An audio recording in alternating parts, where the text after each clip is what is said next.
दोस्तों एक बार फिर से आपका बहुत बहुत स्वागत है। आज का जो वीडियो है इंडस्ट्रियल सेक्टर के ऊपर है, ये पार्ट 2 है। इससे पहले मैंने वीडियो बनाया हुआ है एग्रीकल्चर के ऊपर कि on the eve of independence agriculture कैसा था। अब हम बात करेंगे कि इंडिपेंडेंस के टाइम पर, स्वतंत्रता के समय हमारा औद्योगिक क्षेत्र कैसा था। एग्रीकल्चर के बाद इंडस्ट्रियल सेक्टर इंपॉर्टेंट बन जाता है, तो इस टॉपिक को आज हम डिटेल में समझने वाले हैं। तो दोस्तों बेसिकली इसके अंदर हम क्या पढ़ेंगे, इसके अंदर हम ये पढ़ने वाले हैं कि जो इंडस्ट्रियल सेक्टर है उसकी क्या हालत थी, क्या इंडस्ट्रियल सेक्टर इंडिया में ठीक से काम कर रहा था, कर भी रहा था या नहीं कर रहा था, इसके बारे में हम बात करने वाले हैं। देखो एग्रीकल्चर सेक्टर कितना बर्बाद था वो तो हमने बात कर ही ली थी पिछले वीडियो में। आई बटन पे लिंक आ रहा है, आप क्लिक करके जरूर देख लेना। इसमें हम बात करेंगे कि भाई इंडस्ट्रियल सेक्टर किस तरीके से काम कर रहा था, कितना सही था, किस टाइप का इंडस्ट्रियल सेक्टर था, उसके बारे में बात करते हैं। देखो जब यहां पर अंग्रेज लोग थे ना, आपको पहले तो ये बात समझ के चलनी चाहिए कि जब यहां पर इंडिया में अंग्रेज शासन कर रहे थे, अंग्रेज लोग यहां पर थे, तो ब्रिटेन में इंडस्ट्रियल रेवोल्यूशन आ रखा था, यानी कि वहां पे औद्योगिक क्रांति आ रखी थी। एक के बाद एक उद्योग वहां पे स्थापित हो रहे थे, और क्योंकि वहां पे जब इंडस्ट्री उद्योग लग रहे थे तो उनको अपनी इंडस्ट्री के अंदर, अपनी फैक्ट्रियों के अंदर सामान बनाने के लिए, चीजें बनाने के लिए या गुड्स बनाने के लिए रॉ मटेरियल चाहिए। अब उन्होंने ये देखा कि भाई रॉ मटेरियल कहां से मिलेगा, पहली बात। दूसरी बात ये कि जो रॉ मटेरियल आएगा उसको जब हम प्रोसेस करके कोई गुड्स बना देंगे, फॉर एग्जांपल लकड़ी आई तो फर्नीचर बनाया, कॉटन आया तो फैब्रिक बनाया, तो वो जो फिनिश गुड्स बनी उसको हम किस मार्केट में बेचेंगे, तो उसके लिए हमें मार्केट भी चाहिए। तो अंग्रेजों को साफ साफ दिखाई दिया कि भाई भारत से बेटर ऑप्शन नहीं हो सकता। तो उन्होंने क्या किया, भारत के अंदर अपनी इस कूटनीति का, अपने षड्यंत्र का इस्तेमाल करके हमारे देश के अंदर जो इंडस्ट्रियलाइजेशन है उसको खत्म करने की कोशिश की गई, और खत्म ही कर दिया। इंडस्ट्रियलाइजेशन की बात मैं ये बोल रहा हूं कि हमारी कंट्री के अंदर उस वक्त हैंडीक्राफ्ट इंडस्ट्री थी, मशीनें इतनी नहीं थी, फैक्ट्रियां बहुत सारी नहीं थी, हैंडीक्राफ्ट इंडस्ट्री थी। हैंडीक्राफ्ट इंडस्ट्री का मतलब होता है हस्तशिल्प उद्योग, लिखा हुआ है ना कि यहां पे ये हैंडीक्राफ्ट इंडस्ट्री, हस्तशिल्प उद्योग। तो अब यहां पे अंग्रेजों का सबसे मेन मकसद ये था कि भारत के अंदर हैंडीक्राफ्ट इंडस्ट्री को बर्बाद करना है। यहां पे देखो लिखा हुआ है कि सिस्टमैटिक डी इंडस्ट्रियलाइजेशन, यानी कि एक सिस्टम से वो डी इंडस्ट्रियलाइजेशन लाना चाहते थे। इंडस्ट्रियलाइजेशन का मतलब होता है औद्योगिक क्रांति, और डी इंडस्ट्रियलाइजेशन का मतलब होता है कि उस औद्योगिक क्रांति को खत्म कर देना, यानी कि उद्योगों को नष्ट कर देना। तो भारत में तो हैंडीक्राफ्ट इंडस्ट्री चल रही थी, यानी कि हस्तशिल्प उद्योग चल रहा था, और उसी को बर्बाद करने की लोग स्ट्रेटेजी बना रहे थे, प्लानिंग कर रहे थे। वो क्या थी और किस तरीके से थी उसके बारे में बात करेंगे। देखो यहां पर इनका जो मेन मकसद था वो ये था कि ब्रिटेन से चीजें यहां पर एक्सपोर्ट की जाती थी, यानी कि आप इसको ऐसे समझ लो कि इंडिया में ब्रिटेन से चीजें इंपोर्ट की जाती थी और इंडिया से चीजें वहां पर एक्सपोर्ट की जाती थी। तो भारत से रॉ मटेरियल ब्रिटेन में क्या हो रहा है, एक्सपोर्ट हो रहा है। भारत से क्या जा रहा है, कच्चा माल जा रहा है, जैसे रुई जा रही है, यानी कि कॉटन जा रहा है, लकड़ी है ना, और दूसरी चीजें पटसन, ये सारी चीजें वहां जा रही है, सिल्क जा रहा है, और वो क्या होता है, प्रोसेस होकर महंगे दाम पर वापस से इंडिया में आ जाता है। तो ये जो इन्होंने प्रोसेस बनाया, ये जो इन्होंने स्ट्रेटेजी बनाई, इसका एक ही मकसद था, और वो ये था कि डिके ऑफ हैंडीक्राफ्ट्स, यानी कि हस्तशिल्प उद्योग का पतन कर देना, एक सिस्टमैटिक तरीके से पतन कर देना। तो यहां पर इनकी जो ये स्ट्रेटेजी थी वो कहीं ना कहीं बहुत अच्छे से काम भी कर गई। तो इसके बारे में हम डिटेल में समझेंगे कि किस तरीके से इन्होंने हैंडीक्राफ्ट इंडस्ट्री को यहां पे बर्बाद कर दिया। तो दोस्तों देखो इंडिया में हाथों से बनाने वाली जो चीजें हैं, हाथों से टोकरियां बनाई जाती हैं, कपड़े बनाए जाते हैं, जूते बनाए जाते हैं, इस इंडस्ट्री को ये बर्बाद करना चाहते थे, जिसके बहुत सारे मेन रीजन हैं। सबसे पहला रीजन देखो, पहले तो आप ये समझ लो कि भारत के अंदर जो लोग हैं वो हैंडीक्राफ्ट चीजें खरीद रहे हैं, तो वो हैंडीक्राफ्ट चीजें जब बनना बंद होंगी तभी तो वो ब्रिटेन की चीजें खरीदेंगे, तभी तो उनकी डिमांड बढ़ेगी। तो इनका यही था कि भाई भारत के अंदर जो बनने वाली चीजें हैं ना उसको खत्म कर दो, उसको बर्बाद कर दो, है ना, उस इंडस्ट्री को ही खत्म कर दो। तो उसके लिए इनकी पहली जो एक कूटनीति थी वो देखो क्या है कि discriminatory tariff policy of the state, यानी कि राज्य के विभेद मूलक तटकर नीति। इसका मतलब यह है कि भारत और ब्रिटेन के बीच में जो एक्सपोर्ट इंपोर्ट होता था उसके अंदर भेदभाव होता था, डिस्क्रिमिनेशन होता था। कैसे होता था मैं आपको समझाता हूं। देखो इंडिया से रॉ मटेरियल एक्सपोर्ट हो रहा है कहां पर, ब्रिटेन, ठीक है। वहीं पर अगर हम यहां पे बात करें तो ब्रिटेन से चीजें क्या हो रही हैं, इंडिया में इंपोर्ट हो रही हैं।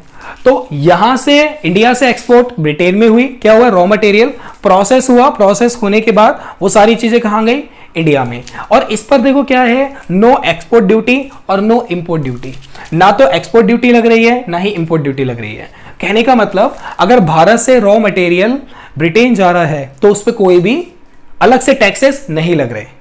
और अब वो चीजें जब प्रोसेस होकर वापस से इंडिया में आ रही हैं, यानी कि ब्रिटिश की जो फिनिश गुड्स हैं वो इंडिया में आ रही हैं, तो उस पर भी कोई भी इंपोर्ट ड्यूटी इंडिया में नहीं लग रही। क्योंकि अगर ये टैक्सेस लगेंगे तो भारत से ब्रिटेन जाने वाला जो रॉ मटेरियल वो महंगा हो जाएगा, है ना।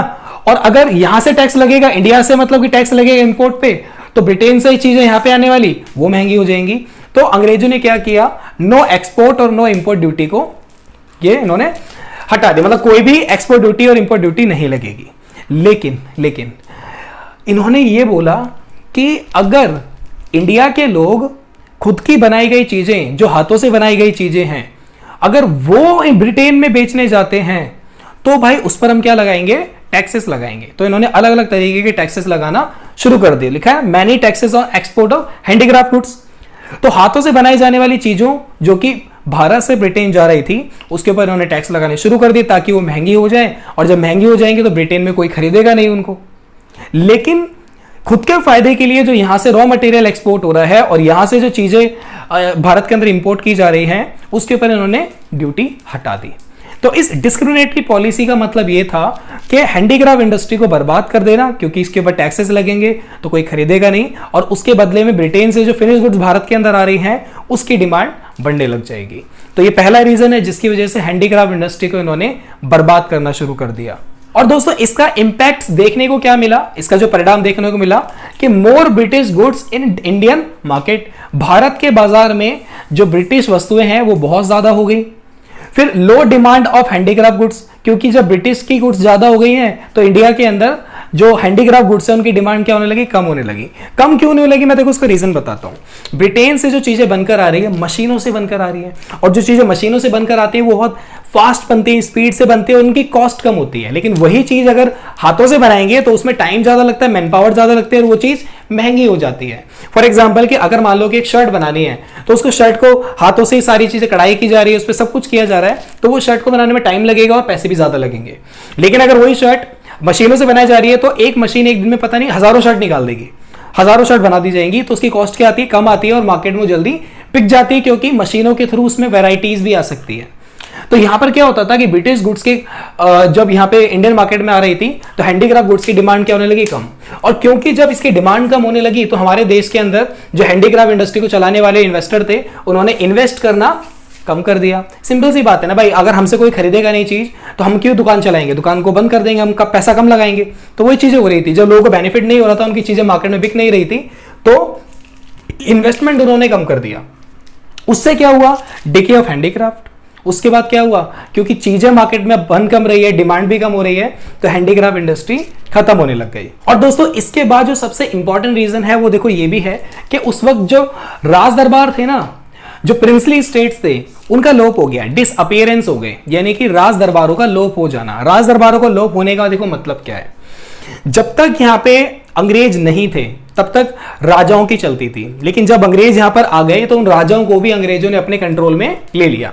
तो अब ये जो राजा हैं, पहले देखो क्या होता था, ये जो राजा थे, जैसे यहां पे लिखा है ना, नवाब, किंग, शहंशाह, सम्राट, ये सारे लोग क्या करते थे, ये सारे लोग अपने राज दरबार के अंदर हैंडीक्राफ्ट चीजों की डिमांड करवाते थे। तो कहने का मतलब जो हैंडीक्राफ्ट चीजें हैं, जो हाथों से बनाने वाली चीजें हैं, उसको ये प्रोटेक्शन देते थे।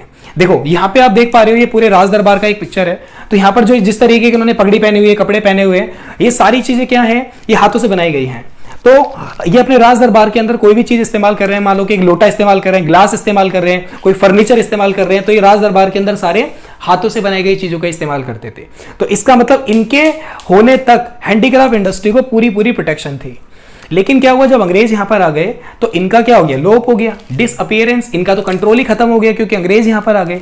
तो इनके कंट्रोल खत्म होने से जो हैंडीक्राफ्ट इंडस्ट्री थी वो भी क्या हो गई, खत्म हो गई, क्योंकि अब उसको प्रोटेक्शन मिलना बंद हो गया। तो एक रीजन ये भी था कि राज दरबारों का डिसअपियरेंस हो जाना, ना, प्रिंसली स्टेट का डिसअपियरेंस हो जाना। प्रिंसली स्टेट क्या होते हैं? जिन स्टेट पे राजाओं का शासन होता है ना, जिन स्टेट पे राजाओं की चलती है तो उसको प्रिंसली स्टेट कहते हैं। तो सारे राज दरबार लोप हो गए थे, खत्म हो गए थे। तो एक मेन रीजन ये भी रहा। और दोस्तों इसके बाद जो नेक्स्ट रीजन हम समझेंगे वो ये है कि competition from machine made products.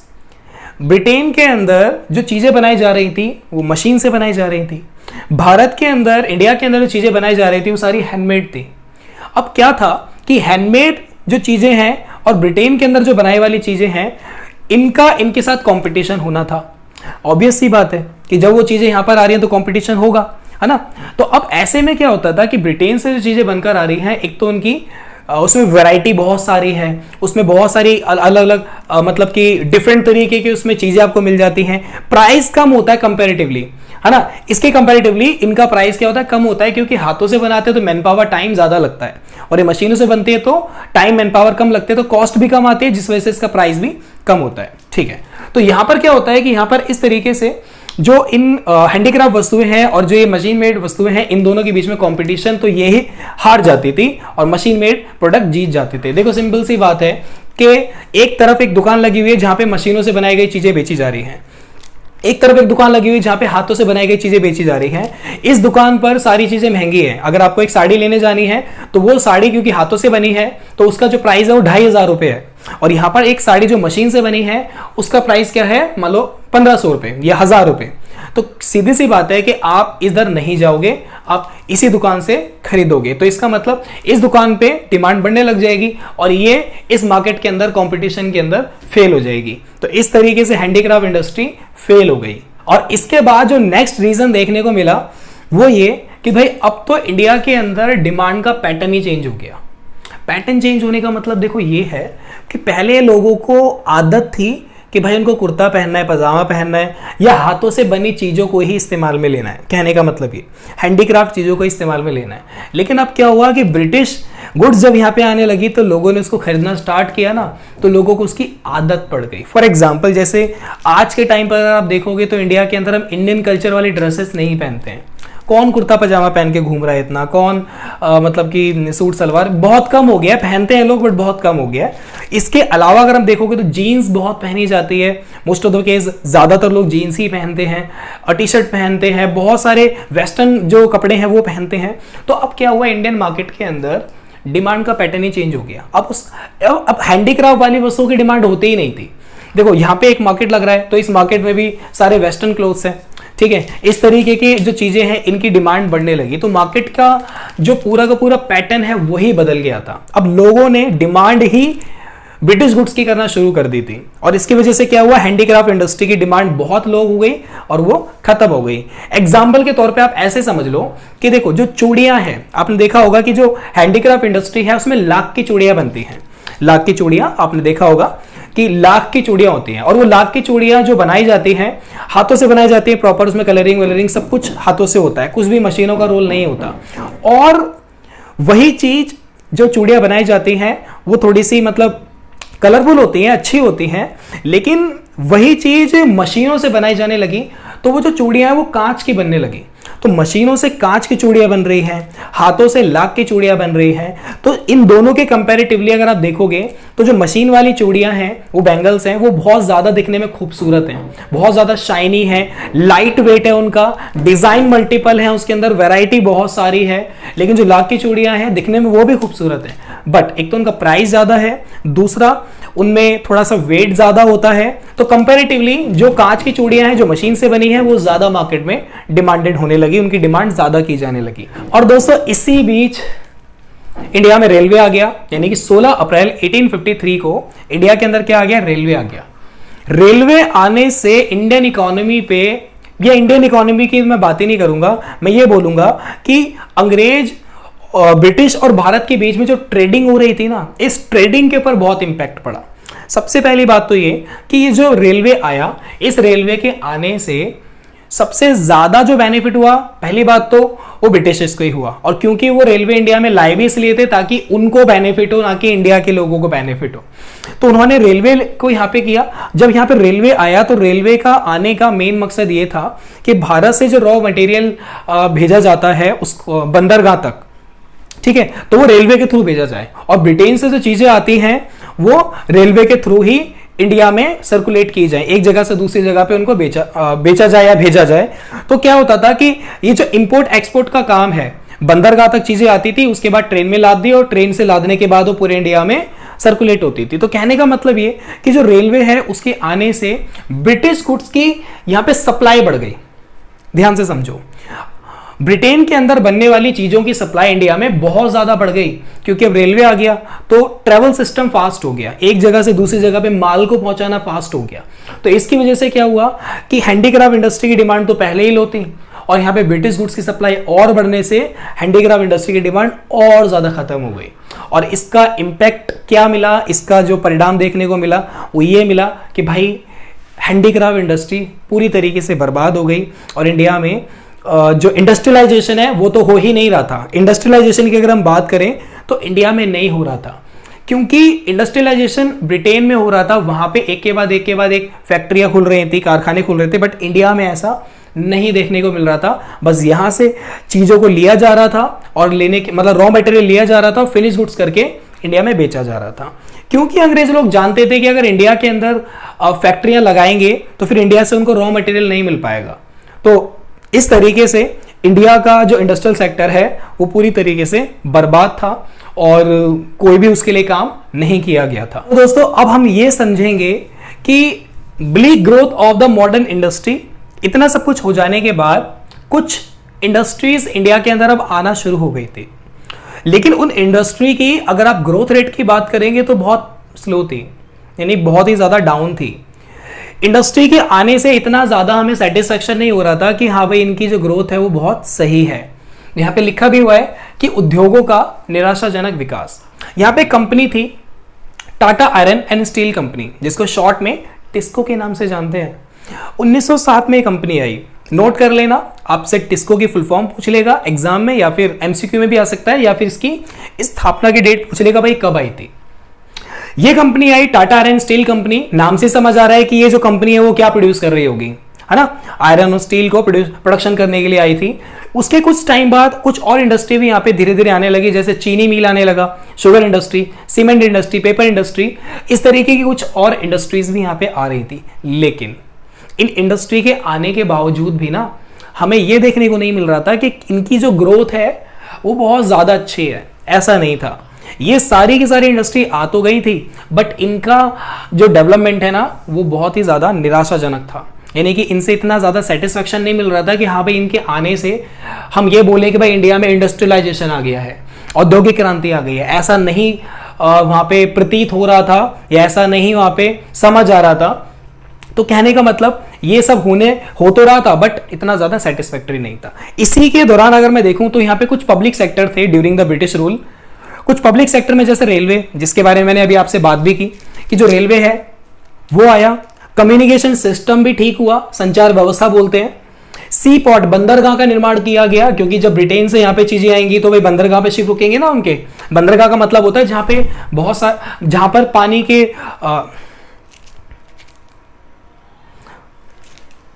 बंदरगाह का मतलब होता है कि जहां पर जो पानी के जहाज आते हैं वो आगे रुकते हैं, ठीक है। तो जैसे हवाई जहाज के लिए एयरपोर्ट होता है, तो पानी के जहाज के लिए बंदरगाह होता है, सी पोर्ट होता है। प्रोडक्शन ऑफ पावर, यानी कि एनर्जी जो सोर्सेस है उनको भी प्रोड्यूस किया जा रहा था, एनर्जी सोर्सेस बनाए जा रहे थे। ये सब कुछ होने के बावजूद भी इसका जो इफेक्ट है वो सारा का सारा फायदा सिर्फ और सिर्फ ईस्ट इंडिया कंपनी को, ब्रिटिश गवर्नमेंट को हो रहा था, और भारत की जीडीपी पर इसका कोई असर देखने को नहीं मिल रहा था। यानी कि इंडियन इकोनॉमी पर इसका कोई भी पॉजिटिव असर देखने को नहीं मिल रहा था। इंडियन इकोनॉमी या इंडियन जीडीपी पर इसका कोई इफेक्ट देखने को नहीं मिल रहा था। तो कहने का मतलब पब्लिक सेक्टर तो थे, कुछ कंपनीज भी यहाँ पे आई, लेकिन उसका बहुत ज्यादा, इन कंपनीज के आने के बावजूद उनकी ग्रोथ देख के हमें ये लगा कि इसको इंडस्ट्रियलाइजेशन नहीं बोला जा सकता, क्योंकि इतना ज्यादा ग्रो नहीं कर पा रही थी। और पब्लिक सेक्टर जो कि ये सब डेवलप हो गए थे, इनके होने के बावजूद भी हमारे जीडीपी पर कोई अच्छा असर देखने को नहीं मिल रहा था। उसी दौरान अगर आप देखेंगे तो फर्स्ट वर्ल्ड वॉर हुआ जो कि 1914 में हुआ था, और सेकेंड वर्ल्ड वॉर हुआ जो 1939 से स्टार्ट हुआ और 45 तक चला। तो उस first and second world war के बाद चीजों के दाम बढ़ने लगे, प्राइस राइजिंग होने लगी। तो भारत के अंदर जब चीजों के दाम बढ़ने लगे तो ब्रिटेन से जो चीजें यहाँ पे आ रही थी वो और ज्यादा डिमांड में आने लगी। क्यों? क्योंकि भाई देखो, वो मैंने रीजन बताया कि वो मशीन से बनती है, तो मैन पावर कम लगती है, उसमें पैसा कम लगता है और कॉस्ट कम आती है, जिसकी वजह से वो सस्ती बनती है। तो ऐसा क्या हो रहा था कि इंडिया में चीजों के प्राइस बढ़ रहे थे, जिसकी वजह से क्या हो रहा था, ब्रिटेन की चीजों की डिमांड यहाँ पे बढ़ने लग गई थी। तो ये सारा का सारा अभी हमने समझा कि किस तरीके से जो हमारा इंडस्ट्रियल सेक्टर है वो ठीक से ग्रो नहीं कर रहा था। ये सारी बात देखो, फिर उसके बाद हमें आज़ादी मिली, स्वतंत्रता की अगर हम बात करें, फ्रीडम की अगर हम बात करें, तो हमें आज़ादी मिली। तो आज़ादी के टाइम पे अगर हम ये सारी चीज़ें खड़े होकर देखेंगे कि भाई हमारा इंडस्ट्रियल सेक्टर कैसा है, तो उसका एक रिव्यू देख लिया हमने, है ना, उसका एक दृश्य देख लिया कि अच्छा भाई इतना बर्बाद था हमारा इंडस्ट्रियल सेक्टर और उसके क्या क्या रीजन थे वो हमने देखा। तो आपको ये समझ आना चाहिए कि आज़ादी से पहले हमारे देश के अंदर हैंडीक्राफ्ट इंडस्ट्री बहुत ज़्यादा फेमस थी, बल्कि पता नहीं विश्व के अलग अलग देशों में हैंडीक्राफ्ट चीज़ें जो इंडिया में बनती हैं उनको एक्सपोर्ट भी किया जाता था। लेकिन जो अंग्रेज थे उनका यहाँ पे मोटिव यही था कि हैंडीक्राफ्ट इंडस्ट्री को ख़त्म करना और ब्रिटेन को एक मार्केट मिल जाए, क्योंकि ब्रिटेन को एक मार्केट मिल गया है। इंडिया से रॉ मटेरियल आ रहा है, ब्रिटेन में प्रोसेस हो रहा है और फिर उसको बेचने के लिए एक मार्केट चाहिए ना, तो उनको लगा कि भाई इंडिया से बेटर मार्केट क्या हो सकता है, तो इंडिया में बेच देते हैं। तो उन्होंने इंडिया के अंदर चीज़ों को बेचना शुरू कर दिया, जिसके लिए उन्होंने क्या किया, सबसे पहले हैंडीक्राफ्ट इंडस्ट्री को खत्म कर दिया। और उसके बाद जब यहाँ पे इंडस्ट्रियलाइजेशन आया, तो इंडस्ट्रियलाइजेशन को अगर हम, इंडस्ट्रियलाइजेशन का मतलब ये है कि इंडिया की अगर हम इंडस्ट्री की बात करें तो हैंडीक्राफ्ट इंडस्ट्री थी जो खत्म हो चुकी है, और कुछ इंडस्ट्रीज यहाँ पे उस वक्त आई भी थी, तो उनकी ग्रोथ इतनी ज़्यादा अच्छी नहीं थी। आई होप इसमें आपके टॉपिक्स कवर हो गए होंगे, जो भी इंपॉर्टेंट टॉपिक्स थे वो मैंने इसके अंदर कवर कर दिए हैं। आपको किस टॉपिक पे वीडियो चाहिए, आपको किस टॉपिक पे डाउट है इकोनॉमिक्स के, आप मुझे कमेंट करें। कमेंट करेंगे तो मुझे आइडिया लग जाएगा आप क्या चाहते हैं। बाकी मैं तो इसकी सीरीज बना ही रहा हूं, इसके बाद हम फॉरेन ट्रेड के बारे में समझेंगे नेक्स्ट वीडियो में। तो आपका जो भी डाउट है मुझे कमेंट कर सकते हैं। मैं आपसे मिलूंगा अगले वीडियो में। Wish you all the best, bye bye.